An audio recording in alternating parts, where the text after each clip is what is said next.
Okay, so hello everyone.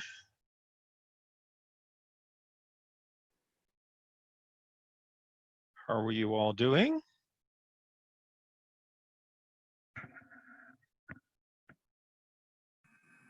Good, thanks for asking. Okay, good. Okay.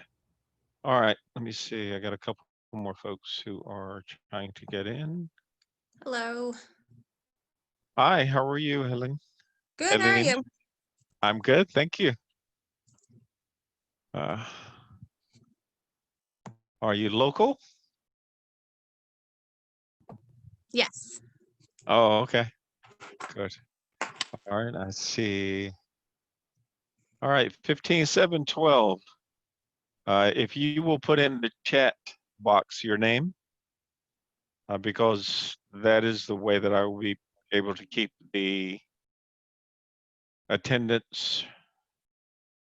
And let's see, and whomever is on the iPhone, I'll need for you to do the same, to put in your name in the chat box.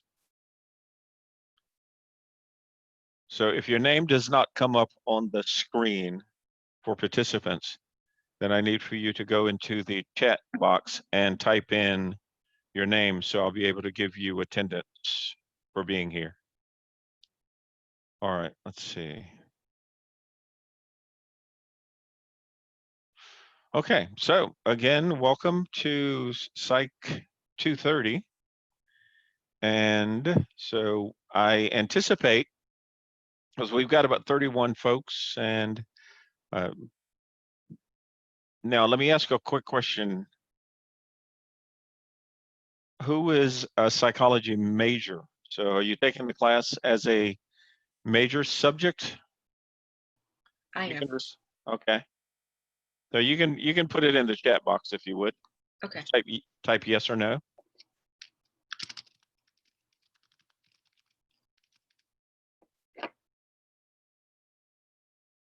Okay. So for those who aren't psychology majors and you're taking the class, let's start with maybe why you're taking it and what I can help you achieve out of the class. You can unmute for this one if you want. Hi, I'm taking this class as a requirement for PA school. Oh, cool. Excellent. Yeah, my niece just applied to PA school at I think University of North Carolina. So yeah, she's a social worker, just got her clinical license, but wants to pursue physician assistant. So kudos. All right, excellent. All right. I'm taking it as a prerequisite to nursing. Oh, to nursing? Okay, cool. Yeah, I like you guys. I'm taking it as a prerequisite for the education major. Oh, okay. All right, excellent. Who was that, Kayla? No, I'm actually also doing it for prerequisite for nursing as well. For nursing as well? Okay, cool. All right, who was the education person? Was that Madison? Who was that? Yeah. Oh, okay, cool. Which area of education? Just general education or? So I'm just in general education right now, but when I get to my 4-year, I'm in special education. Okay, excellent, excellent, nice. And I say this, even though we don't know each other, people who go into nursing and special education field are just some amazing people to me. I mean, you have hearts that are just so big to care for everyone. So I commend you, and I offer, namaste. All right, good. Okay, so what I anticipate, and I will give you some of my background. We'll go over it a bit because I don't talk that much about myself, but I think it'll help if you understand a little of my background, so that as we have conversations talking about developmental psychology, and it'll add maybe to some of the questions that you're looking to have answered, and maybe some of it will relate to the fields that you're going into. So just quickly, I have an eclectic background. So I started as a programmer. So I started in computer science. I have my first degree was in computer science. And then I got a degree in business management and administration. Then I did graduate work. I did my master's in organizational development and behavior, and then I did my PhD in industrial organizational psychology. So, yeah, I'm a schoolaholic. So I read everything you could possibly put in front of me, and I try to learn everything that's whether it's in front of me or not. So hopefully, most of the conversations that we'll have, we can apply to your chosen fields. And if you have specific instances or situations that you'd like to discuss, we can do that as well. It's not going to be a straightforward class, but it will be straightforward in how I delivered it. And meaning that we'll go through the chapters of developmental psychology, and we'll go through the syllabus in a minute. But for many of you, those who are doing this, again, whether it's nursing, whether it's psychology, whether it's education, even if you're going into engineering, the application of psychology is going to fit absolutely everyone. Because unless you are going to isolate yourself on an island and not speak to anybody else in the world, a lot of your success is going to be dependent on your interactions. And those interactions are going to have three components. They're either going to be emotional, they're going to be cognitive, meaning the thoughts, or it's going to be behavioral. And developmentally, we go through cycles of conditioning. And I'm going to start the class after we go through the syllabus and all of that. I'm going to go through how I believe those cycles fit and why developmentally we are conditioned to success or failure. Now, the good news is we don't have to stay conditioned to either of those. We can be challenged and changed based on the nature of what we think, how we think, and then how we substantiate and change the construct of our personalities and our behavior. So that's what we'll discuss, and we'll talk about it from birth to death. As I've said with other classes, the beauty of our lives and the absence of beauty is because the day that we were born is the day that we start to die. And so the question is, how do we manage between those 2 points? As some motivational speakers share, you can't get out of life alive. So at some point, you're either going to change the nature of who you are so that it fits within the environment that you're in or the culture. You will also recognize that developmentally, some of the things that have either occurred to you, for you, or around you has made you suspect of some people and really receptive to others. There are some who will have differences in opinion that will cause them to be violent and physical, and you will have some people who have difference of opinion and they welcome it as a challenge to learning. So developmental psychology is about that. How do we develop and how do we change the nature of who we are based on those constructs? And so again, we'll go from birth to death and we'll look at all aspects of that. So let me go quickly. And again, whomever would like to share, it is developmental psychology, but what specifically are you hoping to achieve in the class? And knowing that, I can, as much as possible, make sure that we address some of those issues or situations. Anyone? I took it, I'm an engineering major. I didn't necessarily need to take this class particularly, but I was interested in it because I have a 5-year-old, and I think just knowing her a little bit better, like not just for myself, but also like her, like knowing how her mind works is why I took the class. Oh, excellent, excellent. And I have had other engineering students who told me, I didn't want to take it, but I needed an elective, and they took it. And when we finished the class, hopefully it will be the same for you. When they finished the class, they said they were absolutely glad they took the class. It helped them immensely. So I'll hope the same for you. Okay. Others? Oh, the rest of you are silent people, huh? Okay, well, that's all right. We'll get there. All right, so let's take a look at the syllabus. And after we go through the syllabus, as I said, I'll come back. We will probably start chapter 1, but it's going to be a late start because I want to cover some other things that are not going to be in the book. However, there are things that are going to apply to psychological theory and principles as we go through the developmental psychology course. So let's start. I'm going to bring up the syllabus and then I will share it with you folks so that you can have access to it as well as we look at it.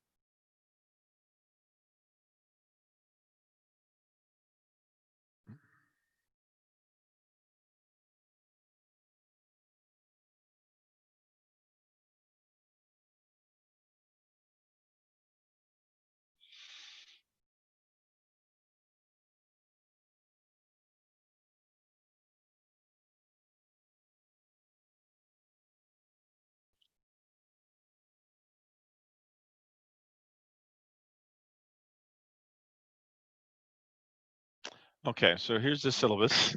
And so even though, let's see, because we are 3 to 4:30, you're probably the only class that actually starts on an actual hour. Everything else is 15 or 20 minutes, and Zoom doesn't work that well in non-half hours. So as you can see, my email is there. I prefer either Professor Humphrey, Dr. Humphrey, it doesn't matter. Either of those is fine. Um, it makes me feel better. So since we're doing developmental psychology, I want to feel good as we teach. So you can send me an email or whatever. Now, I didn't put, I will get it for you, but I have an office phone now. Since the campus is not open, I won't be on campus. However, you can leave me a message at the number that I will give you before we finish today, and I will respond through email. But you can email me whenever you'd like at dhumprey@nbcc.edu. And if you would like to have a one-on-one, we can do a Zoom meeting. So I can have a Zoom meeting with you. So we can cover any appointments if you'd like to have an appointment. The majority of the days, Friday is pretty much open. I don't have any classes on Fridays. However, during the week, Monday through Thursday, I do have 6 classes. So the most available time is from 10:30 to 12:30. So if you, again, if you want to have an appointment to cover anything that you want to talk about offline, we can do that. So just let me know, send me an email, and we can set that up. The book is Janet Beltsky, and it's Experiencing the Lifespan. Now, the book is it's actually a pretty good book. It's general in nature, but it covers a lot of specific things. And we'll talk again specifically about some theories and principles that some of the more prolific psychologists and psychiatrists have put forward. We'll talk about those in depth, how they apply, and also how they impact the development of a child. 5-year-old, the reference to a 5-year-old was absolutely perfect because some of the things that we talk about is going to be how we distinguish and cause the development of children that can be lasting. There are some adults who are in their 50s, 60s, 70s, and 80s that still have developmental challenges because of the things that happened to them or that were prescribed for them when they were children. So we're going to take a look at that, and we'll look at it across the lifespan and how those changes can happen. Again, the good news is nothing has to always stay. We have the ability to transition and change our programming. And after we do the syllabus, I'll show you a short video before we actually get into the class. But that's the nature of it. So I'm going to introduce a lot of the things from the book, but I will also introduce a lot of things that probably aren't in the book. We'll expand on those. But whenever we deviate from the book, I'll let you know. And of course, all of the PowerPoints are available to you. So I believe I have those on the, and I'll check just quickly, but I believe I have all of those in Canvas. And if I don't, I will make sure that all of the chapters are there. So anyone who likes to print out the PowerPoints as a note slide, you can do that and make notes as we go through the stuff in the class. I see someone is talking about the 4th or 5th edition. If you get either of those, don't be concerned. There's not so much in the 5th edition that is not covered in the 4th. There's just some cleanup that happened in the 5th edition. So if you get the 4th or 5th, you'll be okay for the class. Yes, the book is for Psych 230, Experiencing the Lifespan. Okay. So now some of the other areas. The class, because it's virtual, so we'll have some lecture, but I will offer every now and then there will be some discussions that I'd like for you to have, and a lot of those will happen in class so that I can respond accordingly. And please don't be concerned about disagreeing with me if I say something that you have a different opinion of. I have no ego to satisfy. My belief is that psychology is a breathing language. So it is open to change and modification as we change not only in environment and culture and beliefs. So if you have anything that you'd like to offer, feel free to share those. Because we are virtual, if you can minimize as much as possible any external actions around you that might be distracting, And if you can't avoid that, then please just remain muted until you have something that you'd like to share. So it doesn't disrupt the class. The attendance, of course, all of the Zoom schedules are on Canvas as well. So if you go to Zoom, you'll have those as well. All of the classes are recorded. So I won't be saying anything that I'm afraid to have recorded. So even after the class, you'll be able to access the cloud recordings. And if you'd like to go back and listen to the class again, you can do that. So that will be available on Canvas as well. I anticipate 4 exams. 3 of those will be for the general chapters. I think because it's a Psych 230 class, that instead of there being 3 chapter exams and 1 final exam, I think I'm going to simply make it 4 exams. So ideally, we will cover 4 chapters for each exam. So 1 through 4, and then you can anticipate an exam 5 through 8, 9 through 12. So that's the nature of how we'll manage this. And then chapters 13 through 16 as the 4th exam. So with that being the case, then all of the exams will equate to 60% of the final grade. There are a couple of assignments, and I'll go over those with you in a few moments. And a term paper based on the level of conversation that we have in the first 2 or 3 weeks, I will assign a topical area for you to apply the theories and principles that we've been talking about in the class and write a final paper, a term paper.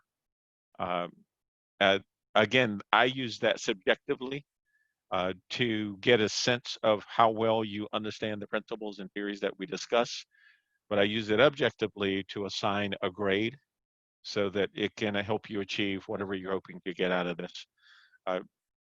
As shown here, there are no makeup exams, and you will know at least a couple of weeks in advance when the exam is scheduled. If there is something that absolutely you cannot get around, then let me know. But in the absence of an emergency situation, I don't tend to do makeup exams. They will be on Canvas. So the exams, you will access them on Canvas, and then your scores will be there. After the exam on the following day, the following class day, we'll go over the exam and discuss and debate the answers. And the reason I say debate is because you may not agree with what I chose as the answer. And here's the good news about developmental psychology is if you can offer a strongly constructed argument for the answer that you chose, then I'm not averse to giving you the credit for that. So it's not one answer and no other discussion. I like the idea of having debates and discussions. So that will be in your favor. Now, the zero tolerance is not as evident because we're not in a classroom where you're taking a paper exam. But because it's on Canvas, I still hopefully don't have to proctor the exams to see if any sharing is going on, which I don't anticipate. At this level, at Psych 230, I think you should have enough confidence that that's not an issue for you and you can do your own work. The assignments, as I shared, now Canvas puts a date, and that particular date is the due date. So you'll have them far enough in advance that there shouldn't be an issue with you satisfying that due date. If you miss the due date, then you've just missed the assignment. Again, it's sort of like exams. I don't open it back up because the schedule didn't fit for you. I will try to be accommodating in letting you know enough time in advance that you can meet all of the assignment dates, whatever those dates are. Zoom, I put it in the syllabus as well as on Canvas. Now, I may have to change, well, I won't change it, but September 7th, you know, is Labor Day, so we won't have class on September 7th. October 12th, I believe, is a non-instructional day, but I will find out specifically and make sure that you're aware of that. And then, of course, November 25th is during Thanksgiving. So those 3 days we won't have class. I will validate October 12th, but just so you're aware of those may be coming down the pike as days that we won't have class. If I'm not going to be here, which may, let's see, for you, it doesn't seem like I'll have a day where I won't be here at all. I should make all of our classes unless, and I don't tend to have a lot of sicknesses, so hopefully I won't have any this time. For the assignments, let's go over those just a little bit.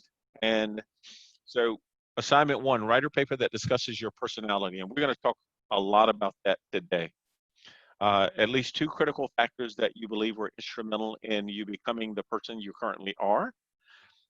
And if there are barriers that still cause you to have a lack of self-awareness, lack of self-confidence, what might those be? And again, these papers are not going to be shared, so I will be the only one reading them. So whatever you share, you will not have to be concerned about anyone else seeing them.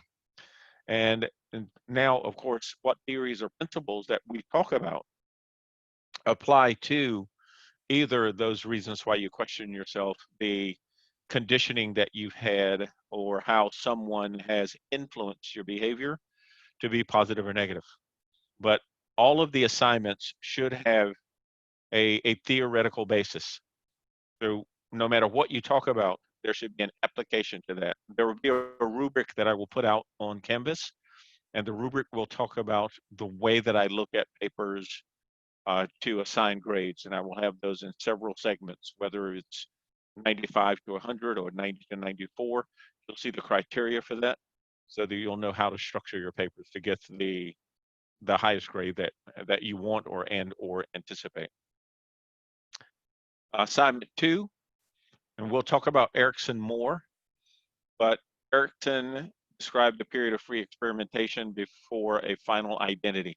And we'll talk about those elements as well. There are 4 of them. We'll talk about those. And psychosocial moratorium, we'll talk about that as well. So you'll have all of the necessary information before you ever have to write this paper. But I just want to give you some insights about what to expect. So moratorium allows individuals freedom from the daily expectations for role performance and allows you to really guess and challenge your beliefs and your desires to create a career, your ambitions. And so there'll be a paper about that. And let's see, assignment 3. This was the fun one, or at least I think it's the fun one. So there are 8 videos, 9 videos. So only 3 people per video. So if we have enough people in the class that I need another video, I will pick another. But you will simply take the things that we're talking about in class and watch a short clip on YouTube and then discuss the implications of developmental psychology as it relates to that video. You can see we got Benjamin Button's Curious Case of Benjamin Button's, A Few Good Men, Good Will Hunting. There are a couple different clips. A Beautiful Mind, Great Debaters, Aaron Brockovich, Gifted, and interestingly enough, Britain's Got Talent. But you'll see some nuances there that absolutely have applications to developmental psychology, how people have grown into being who they are, and why in many instances they didn't allow themselves even happiness and satisfaction because they didn't believe they deserved it. We'll talk about those kind of things as well. And as I said, based on our conversation, level of conversation, I'll determine the term paper and what that will be related to. The policies and things you can read, of course, on your own. The one that I would like to cover is here, the disabilities and accommodations policy. If you are someone who has test anxiety, or you have any kind of psychological influence that makes it difficult for you to take timed exams, then you can reach out to the disabilities and accommodations area and apply for an MOA, a memorandum of accommodation. I need to have that before any assignments are due or before any exams. If you are granted the memorandum of accommodation, then it will identify for me whether to allow you additional time to take an exam or whether you need additional time to complete an assignment, whatever that is. If you don't have that, the norm is the exam will be generally an hour and 10 minutes. Will average 40 to 50 questions per exam. They are predominantly multiple choice, but because you are, I will say, an advanced class, I will probably put a couple of short essay questions on the exams. But again, it'll all be through Canvas, and it will assuredly be something that we've discussed in class. So there won't be any surprises. I can guarantee you there won't be any surprises on the exams. All right, so if you need that, please reach out, get your MOA. They will send me a copy, or you can send me a copy, and once I have that, we'll make the necessary adjustments for you. Let's see, and I believe, yeah, the tentative class schedule, I normally would fill this out and put chapter 1 for the first day, which actually should have August 24th, but I'll fix this. August 24th and August 26th. So since I know that we will begin chapter 1 today and probably finish it on the 26th, I'll fill this tentative class schedule in so you'll have an idea about when the assignments are going to be structured and when the exams will probably be delivered. And whatever the date is for the exam, it'll be within a plus or minus either the day before or day after if it doesn't fall directly on that day. But again, you'll still know specific. Let's see. Here is an example of the pages. So your pages are generally double spaced, at least 2 pages, page and a half, 2 pages. You can write more than that, but it should be minimally a page and a half to 2 pages. Double spaced Arial or Times New Roman, 12 point, so it's not a lot of writing. And then of course, as well, I would expect to see citations and references from you guys. And you can use APA style or you can use MLA. It doesn't matter to me for your papers. Just to clarify something that tends to get missed in the introductory classes, you can have a cover page, but the cover page does not count as part of the paper length. So the cover page should only have this information, you know, your name, class number with section, assignment number, title, you know, of whatever you're writing about, and then the date of submission. But then the actual paper doesn't start until the second page. Okay, so don't add those and then assume that because you've got half of a page with your name on it, that it counts toward the 2-page limit. It doesn't.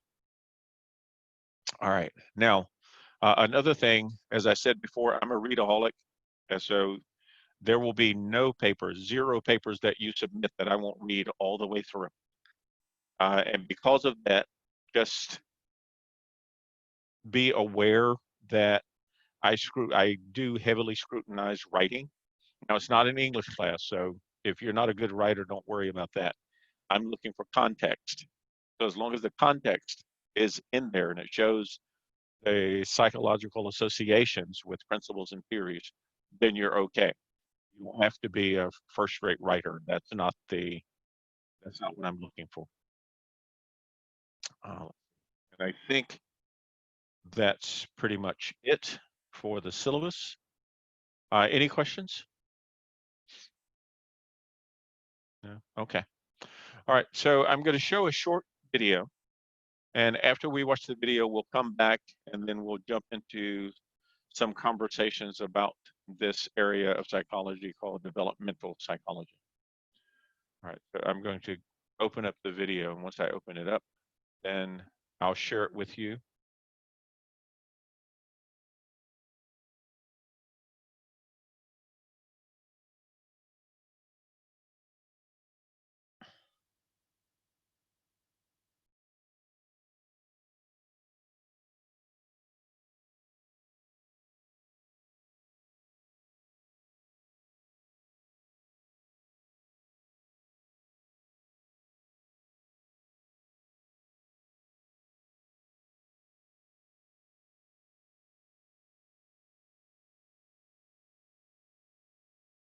because using these new processes, you can rewrite.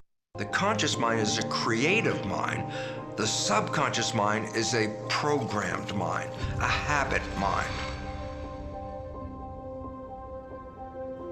I'd like to discuss the nature about how our life has been programmed and how these programs control our life, our vitality, and our behavior in the world. Recognize this. If you buy a new computer and you turn it on, the built-in operating system prepares it to work. But if there are no programs in that computer, then the computer can't really do anything. Well, let's now relate this to a child. When the brain develops, it's got an operating system, but there are no programs in it. So nature created the first 7 years of our lives to download behaviors by observing our parents, our siblings, and our community. And in this way, a child can learn all the behavioral characteristics necessary to be a functional member of a family and a functional member of a community. Well, however, since we are downloading the programs by observing other people, what happens if we download programs from our parents or our family and siblings that are not very positive programs, that are actually very negative programs that have an adverse effect on our health? Well, it turns out science has revealed that during the first 7 years of our life, our brain is designed to download programs just by observing other people. It's a state of hypnosis, which is a characteristic of a brain frequency called theta, which is just below consciousness. The first 7 years of a child's life is installing the programs that when consciousness kicks in at around age 7, consciousness has use of programs to create the behavior in their relationships, in their family, community, etc. We now know about 70% of those programs that we download from others are negative and disempowering and even self-sabotaging. And as we go through our life, you'd say, well, where are these programs? I say, well, they're in the subconscious mind. And then you say, but what's the other mind? I say, the conscious mind, that's the one that kicks in at age 7. That mind is connected to your personal identity, your spirituality. And the difference between the two is profound. The conscious mind is a creative mind. The subconscious mind is a programmed mind, a habit mind. So I say, why is it relevant? I say, well, if you're running from the conscious mind, then you're creating your life from wishes and desires and aspirations. However, if your life is under the control of the subconscious mind, it's just going to play back the programs that you downloaded from other people. Well, since other people didn't plan your wishes and your desires, the download you get may not even allow you to get into the life that you really wish for. So here comes the important issue. Are we running our lives with a conscious mind, or are we running our lives with the subconscious programs? Well, it turns out science has revealed that only 5% of the day are we operating our nervous system using the conscious mind's creative wishes and desires. 95% of the day, our life is coming straight out of the programs in our subconscious. The reason why this is happening is that when conscious mind is controlling our biology, it's sort of like a driver holding the wheel, taking us into the direction we want to go, our wishes and desires. However, when we are thinking, conscious mind has to let go of the wheel and go inside the brain. Why? Thought is an inside job. It's not outside. So what happens when consciousness is thinking? It's not driving the vehicle. I said, well, then what happens to the vehicle, our body, when consciousness is thinking? I go, subconscious is autopilot. So the moment we start thinking, biology is taken over by the programs that we acquired in the subconscious. Now here comes the problem. 95% of the day we're operating from these programs, and the vast majority of them are disempowering and self-sabotaging downloads. So we're not leading a life that takes us towards wishes and desires. We're leading a life that manifests the issues that we downloaded from other people, mostly negative. And therefore, we struggle through life. And I say, well, why is there a struggle? I said, because you're not operating from wishes and desires any longer. You're operating from the habits you got from other people. So this becomes a very profound issue, because it says then the life that we're leading has already been controlled by the downloaded programs. This is not a new idea. For 400 years, the Jesuits have told their followers, give me a child until age 7 and I will show you the man. what they were saying was they actually telling people, if you give me an opportunity to download programs in the first 7 years, that will determine the child's rest of its life. Why? Because 95% of a person's life is coming from those programs. So the issue now is what should we do with these programs? And the first issue is, what are the programs? Why?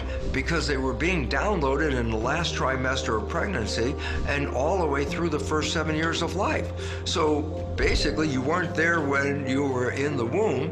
And if I asked you what program did you get when you were 0, 1, or 2 years of age, you go, I have no idea, because consciousness wasn't even engaged at that point. So the first thing you need to know is, what controls your life?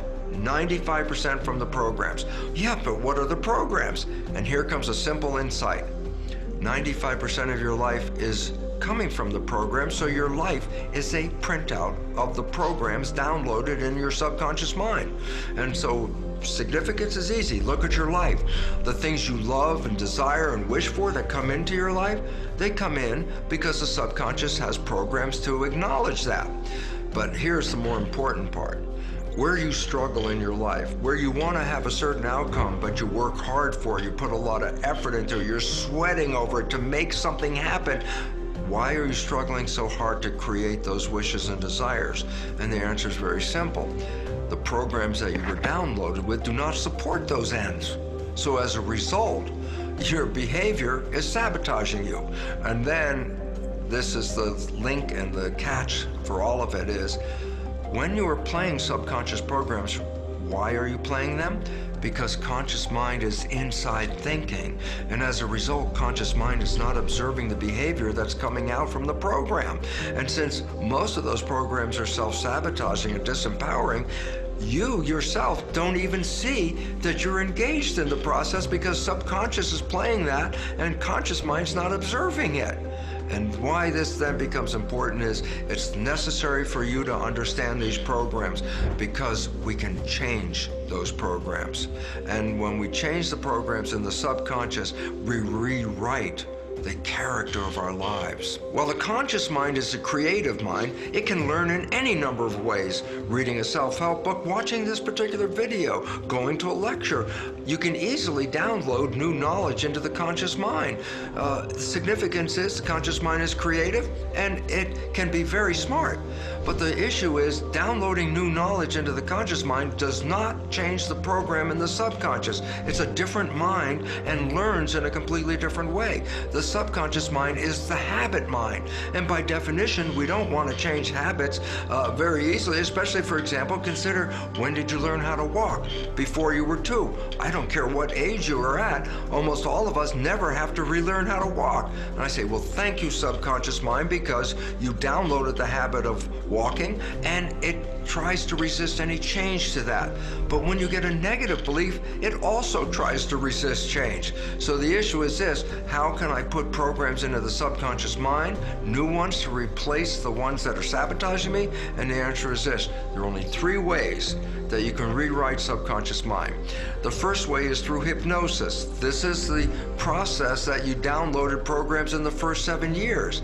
So every night when you go to bed, just when your conscious mind falls asleep, your subconscious mind is in operation. So if you put earphones on as you go to bed and hear a program, it's not going into the conscious mind, but it's going straight into the subconscious mind and can reprogram it. How do you get new programs after age 7? Repetition, practice. Anything you needed to learn, you had to repeat it and repeat it to create a habit. So if you want to change a habit that's not supporting you, you have to engage a habit that does support you. If you're not a happy person, you can say every day, no matter how unhappy you are, you say to yourself repetitively, I am happy, I am happy. Over the day, you keep saying that. Guess what? Repetition, habituation will change the program, and one day you'll wake up and guess what? Your subconscious mind's already got a I am happy program. And lastly, the most effective way to change subconscious programming is through energy psychology. These are mechanisms that enhance super learning, and therefore you can download new behaviors in matters of minutes. To understand super learning energy psychology and how it works, on my website, Bruce brucelipton.com. Under resources, I have over 25 different. All right.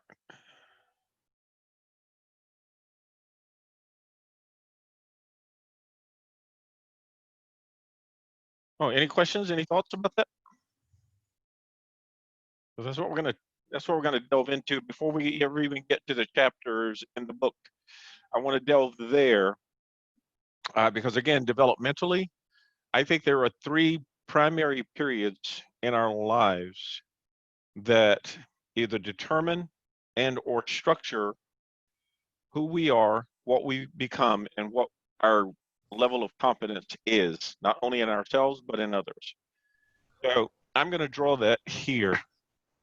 And again, this is not in the book. This is some research that I'm doing on my own, but it's worth, I think, sharing with you guys. So I'm going to. So I think there are three periods. Again, this is being recorded. You don't have to draw any of this. You'll be able to look at it, or unless you want to. All right. So the periods that I think there is a period, let's see, let's just do it this way, of explicit trust.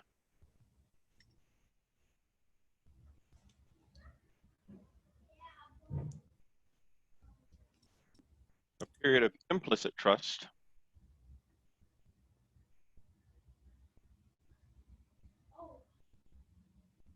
And then a challenge period.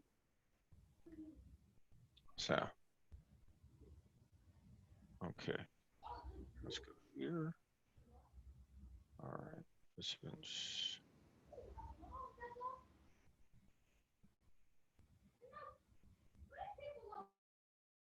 Okay, all right, so if I were to look at this, now, when you think of your own lives, and for those of you who have children, when you think of their lives, who are the most influential people in their lives and who were the most influential people in your life if I label this from the years 0 to 5? Parents and caregivers. Okay, parents, caregivers, I mean, older siblings, because they have a deep influence on you. So when I look at that, I look from start. So from 0, meaning from time of birth, there is a high level of explicit trust. I mean, that you don't know. And the reason I say you don't know is just like Dr. Lipton said, we don't have, now there are some psychologists, and we'll talk about this later, who believe that our genetic makeup is as a result of previous experiences that were passed down. So our great-grandparents passed things to our grandparents, grandparents to our parents, and then genetically we have some of those experiences. That's one side of the coin. The other side of the coin, as Dr. Lipton tends to lean toward, is that the brain is simply a blank slate. Now, when I say a blank slate, I don't mean without anything in it, but there are two areas of growth. One of those is genetic, right? So if you think about it, and even if you don't, hopefully you'll think about it after this, the genetic side is that a child, and I'm holding up this pen in front of the screen, the head of that pen is thousands, if hundreds, if not thousands times larger than an egg that is released for creation, for consumption. Well, if that's the case, now think of yourself. Some of you are 4 feet tall, some are 5 feet, 6 feet, maybe 7 feet, right? So you go from being the size that is smaller than the head of a pencil point to being 6 feet, 7 feet tall, 5 feet, whatever you are. But all of that started from a genetic prescription. So the genetic part of that, again, looking developmentally, just like with the house, that becomes our blueprint. So the blueprint for who we are is genetically displaced. So those 23 chromosomes from mom, 23 chromosomes from dad, those added together create the DNA, and that DNA becomes the blueprint for everything that we become. Our hair color, eye color, size of our arms or legs, the size of our waist, our height, our, what, how tall we're going to be. All of that is as a result of this nuclear fusion that becomes the blueprint for who we are. Well, just like a house, the house, depending on which neighborhood you're in, right? They build a house and they have so many bedrooms. There's going to be a kitchen. There are going to be so many bathrooms. Maybe there's a basement. Maybe there's a master bedroom, whatever it is. But all of that stuff is a part of the blueprint. But once the blueprint is finished and we have the structure, then we go in and we add stuff to change the nature of the original form. So we add furniture, we put wallpaper, if you put wallpaper, you put paneling, you put pictures up, you change the faucets so that you get pure water as opposed to something else. But none of that changes the initial structure, the original structure. So this side of genetics says our blueprint is predisposed. We don't have a choice in that. As a result of being a genetic being, it's already determined what and who we're going to be. Now, we can change some of that, but the original form is already defined. But then we have the other side of it, which starts to create this influence side. And the influence side is after we are born. So after we are born, we leave the womb. We now, because we have no information, we have a simple blank slate. The information that we have is dictated by our surroundings, by our culture. And the answer that you guys gave earlier is absolutely right. Our parents, our caregivers, those who influence our lives are the ones who show us what life is supposed to be. So if people are nice to each other, then our slate gets written on that being nice has value. If our parents yell or scream and argue and fight and do all of that, then our slate gets written on that in order to deal with someone, you have to be mean, authoritarian, heavy-handed, you have to be whatever that is. And if your children see you interacting positively with other people, then they find value in interaction with other people. If they don't, then they become someone who isolates themselves and tends to navigate away from being a part of groups or having strong relationships with other people. I'm not saying either is better than the other. Psychologically, it's always better to have higher levels of interaction because our brain continues to grow. Our prefrontal cortex, which is responsible for all of our executive functions, tends to continue to grow. And since it continues to grow, it learns from our experiences. And so this next statement actually fits with everything that we do developmentally. So our experiences become the information pieces that we use to navigate life. But the information is nothing more than a single piece of data. And that single piece of data is only valid dependent on the environment or the culture that it is used in. For instance, if, I'll ask this question. What does a smile mean to you?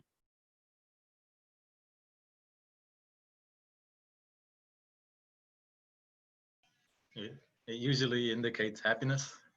Okay, so it can indicate happiness. Anything else? I'm sorry, I didn't hear the question. What does a smile? It also, to me, it could also mean friendliness, Okay. safety. I know I'm safe usually. Okay, so safety, security, happiness, friendliness. Aren't there people who smile when they're being highly devious? Yep, yeah, that's why I said usually. right? And some people smile when they're angry, right? So, but a smile is a single information piece that, dependent on the environment that it is displayed in, it changes the nature of its meaning. So that information that we have simply gets stored in memory, and then we use our memory to associate it with other experiences to determine whether that smile means friendliness, happiness, security, devious behavior, anger, right? And so by taking the associative pieces of information, it creates knowledge. We then use that knowledge to determine the decisions that we will make with reference to that knowledge, and those decisions drive our behavior. How do we respond based on the decision that we make? And then, of course, it becomes a never-ending cycle. So the behavior now drives us to do something that creates a new experience or the same experience. And it continues over and over till we build up this bank, this database of information that we leverage depending on the environment and culture. So developmentally, our first experiences are those as a baby, as a child. And so we are subjected to those influences, those experiences that others create for us. And then as a result of seeing the interactions and the behaviors associated with that, we try to make sense of it. So even as Dr. Lipton said, he said the first 7 years, I think it's the first 5, but I don't disagree cognitively with the first 7, but I think experientially it's the first 5. Because most of us, as someone said, we stay in that secure environment generally until after the age of 5.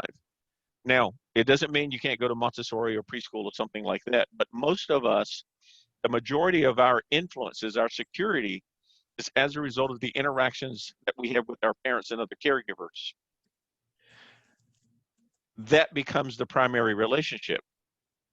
And so this part of this explicit trust, we don't know better. So we develop a level of trust with those who are responsible for caring for us. And their behavior becomes the dictate for what we believe to be true or what we believe to be right. And we don't question it. Well, partially because we have no experience to define how we would question it. And even if we wanted to question it, what the right answer would be. Think about a child 0 to 5 who throws a tantrum. If he or she throws a tantrum, and as a result of that tantrum, the parent continues to give them whatever they are throwing the tantrum for, what's the lesson? What's the information? What's the knowledge? The knowledge is that if you want a positive response and get what you want, the way to achieve that is throwing a tantrum. And so as they develop and become older, they may not get on the floor and throw, things around, but they start to yell. It becomes the nature that their tantrum has developed into, I have to yell, or as some would say, be the squeaky wheel. And because I have learned that by doing that, I get my needs satisfied. And so developmentally, I start as a child, and even as an adult, that's the behavior that I exhibit with other people. So at this point, explicit trust becomes highly directive for what that child's life is going to be, how he or she is then going to interact and behave with those around them and others around them. And because they are a blank slate, it becomes normal. What they see becomes reality. And now reality becomes the driving influence or forces behind my behavior and the decisions that I make. And that's why I say 0 to 5 has this explicit trust level. But once we get, and again, and there's a lot more to this, guys, but I'm still doing some research, so we won't go too far into it. But when I get to the years 6 to 12, now the reason that I say implicit, it doesn't mean that explicit doesn't exist anymore. It just means that most often, most of us went to first grade at around the age of 6. And since we went to first grade, now it became a huge part of our need for social acceptance. Who were going to be the kids I was going to hang with? Who were the kids like me? Who were the ones that behaved like me? Who are the ones that were the cool kids? I want to be with the cool kids. Who were the fun kids? Who were the nerds? All of that. And we decide as early as the first grade where we want to fit. And then based on that fit, we really do start that soon at looking for social acceptance. Because the reality is developmental psychology is all about needs and the satisfying those needs as we go through life. And so social acceptance now, the explicit trust gets crossed, and I'm going to change the color a little bit. So the explicit trust, I have this explicit trust that's still there, but now I also have this implicit trust that's crossing it. And here's the example. So, and I won't say you've done this at first grade, but let's say that you had the kid who really didn't want to be there. And they said, hey, come on. Let's see, I'll pick Helene since I'm looking at her right now. Well, Helene, let's not go to the next class. Let's go outside and play on the playground. Right? So explicit trust is still there because one child may say, oh no, because if my parents find out, I am going to be in so much trouble, so I'm not going. But the other child may say, man, I really want to be accepted. I really do want to have this person as my friend. And if I don't go with them, they're not going to like me. And so they may say, well, maybe my parents won't find out. And because of that social acceptance need, they lean toward going outside and skipping class. Right? So both exist. So the question is, at what point do we realize or recognize that our influence is questioned?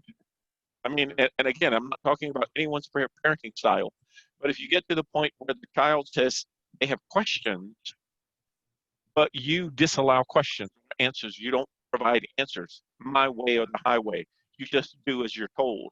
Well, that child now gets juxtaposed to someone for social acceptance that says, oh, check this out, your parents won't know, so now you can get away with it. Well, if my needs are to be satisfied by having my way, or at least having the ability to some level of independence, then I'm going to lean toward the social acceptance. I mean, most kids who go into gangs do it between the ages of 6 and 12 because now they are already conditioned for that need to have social acceptance by someone maybe that's giving it to them that they're not getting at home. And so if you look at this explicit trust area really does lend itself to an area of almost complete dependence. And then when you get to the implicit side, there's still some dependence because we still count on our parents for security and, Maslow's first level, food, water, clothing, shelter. But they're also looking for some independence. How do I start to define who I am as a person? And in kids, I mean, as early as 2 and 3, one of the reasons we teach them to potty train, or we potty train them, because we want them to start to learn a level of independence. We want them to have a level of self-confidence and self-awareness. But if we disallow that, then it becomes, I think, easier for them to look for that need satisfaction in other areas. And so we transition there. And then, of course, the good news, we get to this point where we are now biologically changed and chemically changed because we hit adolescence. And at adolescence, now, not only do we have a mind that wants a level of independence, but now our body says you're supposed to be an adult. Because young ladies now have the biological capability of becoming mothers, and young men have the biological capability of being a father. So now, not only do you have this chemical transition, but now you have these thoughts of dependence, what happened during explicit, what happened in social acceptance, who do I want to be as a person? So now I lean more toward independence than dependence. So dependence become the secondary part of this, and independence trying to define who I'm going to be, how I fit in, what I like, what I don't like, who do I want to associate with, not associate with, becomes the norm.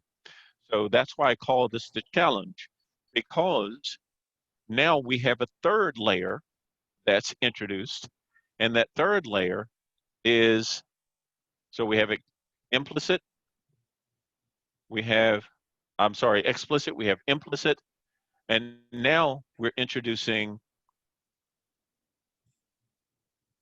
self-confidence and self-awareness.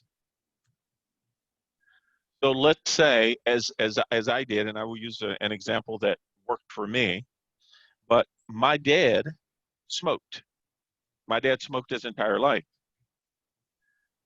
So I saw him smoke all the time, but he was always deadly against us smoking.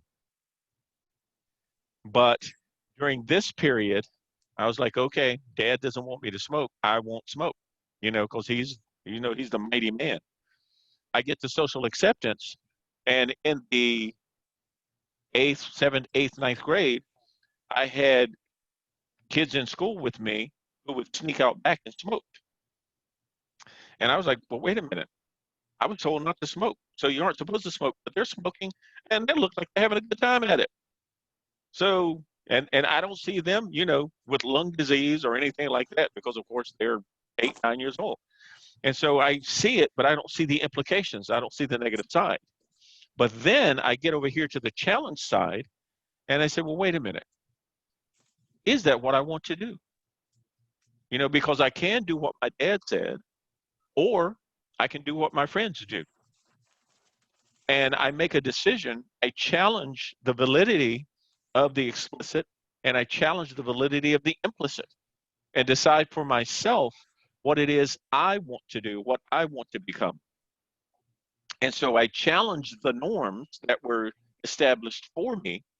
And then out of those norms, I create the foundational constructs for every decision I will make in the rest of my life, 95% of the time. And so I will create my morals, I will create my ethics, and I will establish my system of beliefs. And that's it.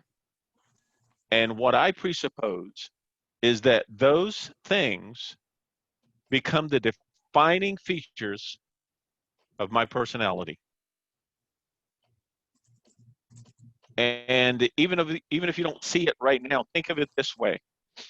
If I were to, I don't know, come to your home, which, we're not going to do, but if I were to come to your home, you would invite, some friends over, we come over and we're going to watch the game, right? And you've got this really nice table, and you got coasters sitting over on the edge. And I come in and I get my drink or whatever I'm going to have, and I just sit it on the glass table. And I sit the food down without putting any kind of placemats under it. Some of you, even though you may like me as a friend, are going to feel highly conscientious about ever inviting me back. Not because I'm not a good person, it's because the system of beliefs that you have says cleanliness is important to you, and because I contradicted that, your decision about inviting me back is based on that personality construct. And it's the same for some situations you have with relationships.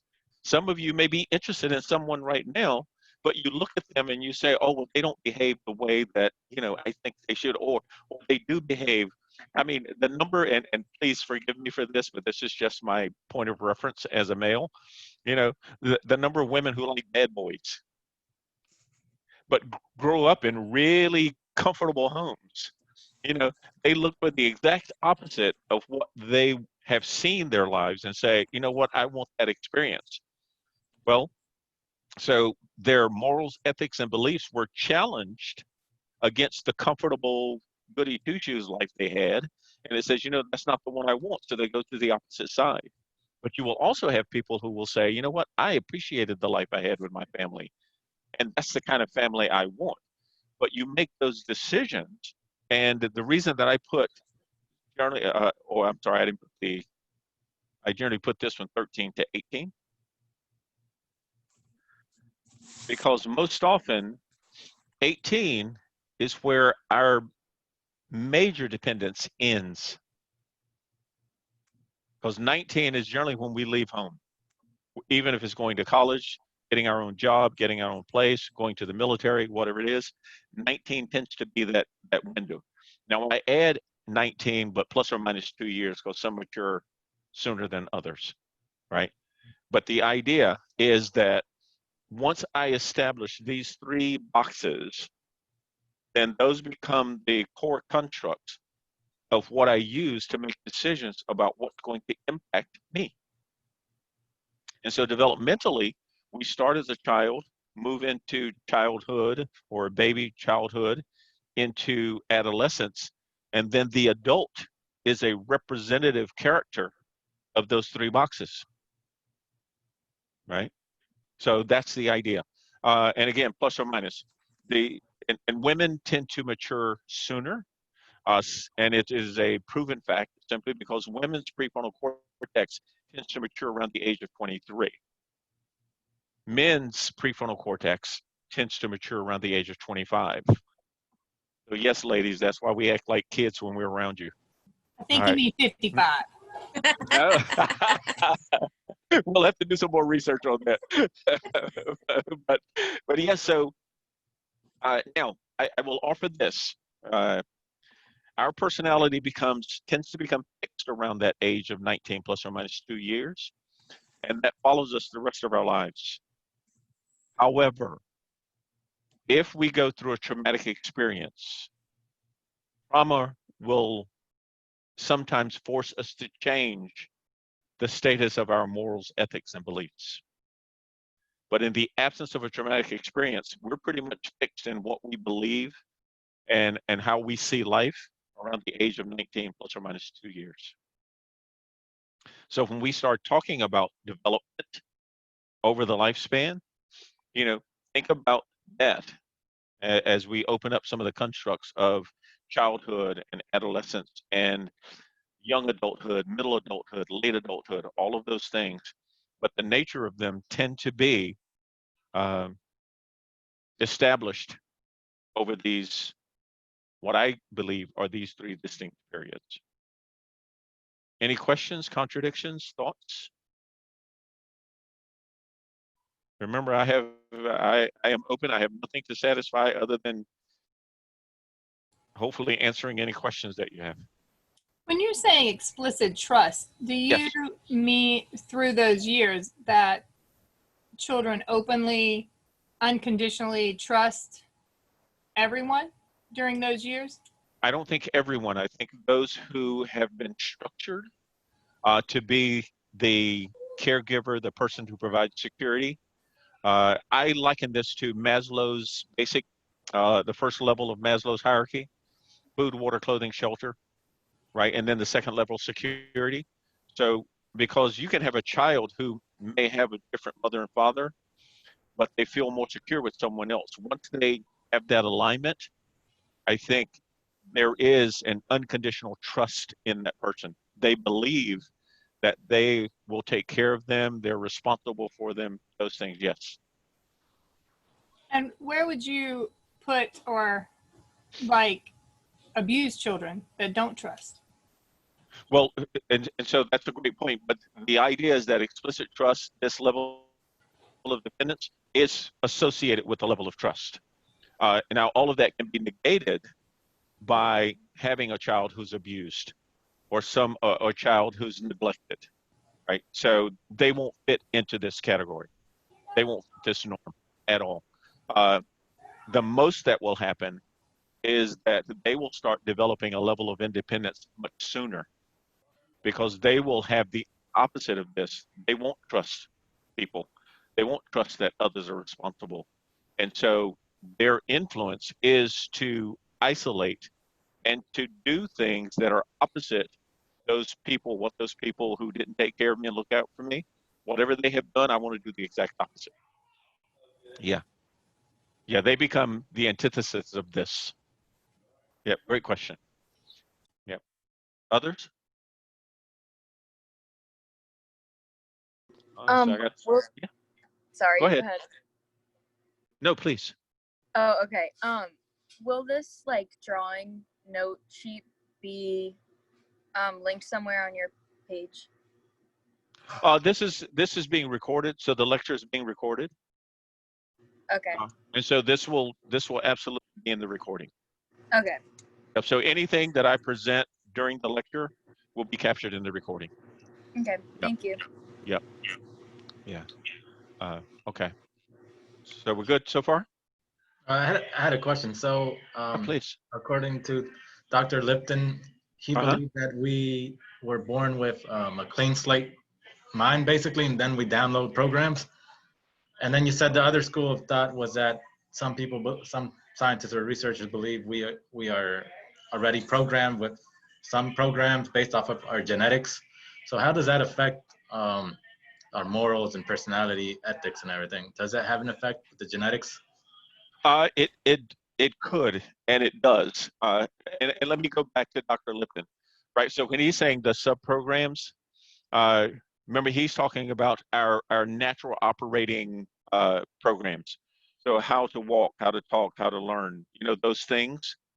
So those things are genetically predisposed. So those programs are already there. Now, what accents those programs is this 0 to 7, because even though I know how to walk, someone may teach me how to walk faster or to run faster, give me techniques. I already have emotions, but my interaction with my parents and other people may develop those emotions negatively or positively.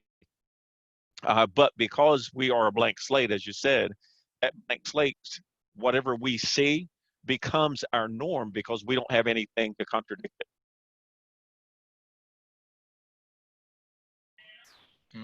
Got it. So is every experience or every memory we make affects like our behavior, right? No matter how small, it tweaks it a little bit, would you say? Yes, it does. And here's something as well, and it fits with the answer that now a child. Remember, well, I should remember when a child is born, his or her vision is between 0 200 and 0 600. So really, a baby when first born can't see, but they can sense. Right? And even Piaget talks to him, we'll talk about him later, but Piaget says sensory motor is the first stage of development because a child doesn't have a reference to experiences. He or she is learning on the fly. And so their senses, our primary senses, are the way that we interact with the outside world. So every one of those experiences, no matter how small, is going to be an indicator to our development and our behavior. Now, the more pronounced they are, the more influential and the more they become a norm for how we behave later on. Yeah, but absolutely everything, because even as adults, even though we are consciously aware of certain things, we are subconsciously aware of everything around us. Because I could honestly do this right now, because for all of you that are on video, you have periodically looked at someone else on a video. If I were to shut all of those down right now and ask you to describe a particular person, you may not be able to. You might remember, really special things, but everything around them you may not see. However, and that's conscious. Subconsciously, you see everything. And it's our ability to reference and to recall those things that determine our ability to leverage that toward behavioral interaction and decision making, right? So I'll put it this way. If you've watched a movie lately, if you watched it twice, the first time you go through the movie and it's like, wow, that was a really good movie, blah, blah, blah. And somebody says, yeah, you know this part? I didn't see that. If you watched it the second time, your focus is different and you pick up something that you missed the first time. Well, you saw the same movie. So why didn't you see that the first time instead of the second time? Because subconsciously, we gather everything. Consciously, we only take the things that are important. So that's my response. Okay. All right. So that's where we begin, folks. And I think it a perfect place to end. So we will end the session here. And then on Wednesday, we will formally get into chapter 1 and start talking about some developmental cycles. Okay. So again, just in closing, if you wish to have a one-on-one, if there's a need to have a conversation, we can always set up a one-on-one Zoom meeting since there are no formal office hours. I will get you my office number so that you can leave a message. And even though I won't return it from my home phone, I will return through an email a response to your question. All right. So with that, have a great rest of the evening, a great tomorrow, and I will see you at 3 o'clock on Wednesday. Thank you. Thank you. Thank you. Thank you. Professor. Thank you. You're welcome. Take care. Bye. Bye-bye.